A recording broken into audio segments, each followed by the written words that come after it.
Gerald Anderson, dinideman na yung may asawa na itambal sa collab series ng ABS-CBN at GMA Network.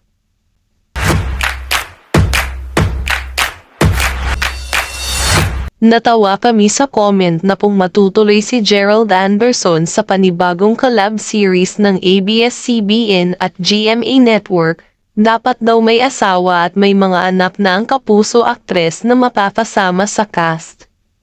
Sabi ng netizen, kilala si Gerald Anderson na kapag may bagong nakakapareha, laging may kasunod na isyu na nagkakagustuhan sila.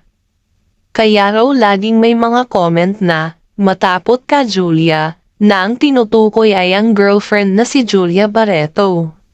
In fairness, mula nang nagkarelasyon sina Gerald Anderson at Julia Barreto, malink man si Gerald sa napapareha, puro chika lang at tuksuhan. Gusto lang papabahin si Julia na unbothered din naman sa mga nalilink sa boyfriend.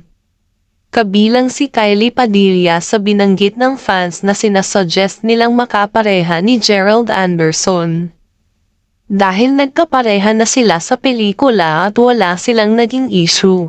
Narito ang mga pangalan ni na Barbie Forteza, Gabby Garcia at Carla Abellana. Iwasan daw ni Gerald Anderson na makasama ang isang sexy kapuso actress dahil tiyak daw na pagseselosan ni Julia Barreto. In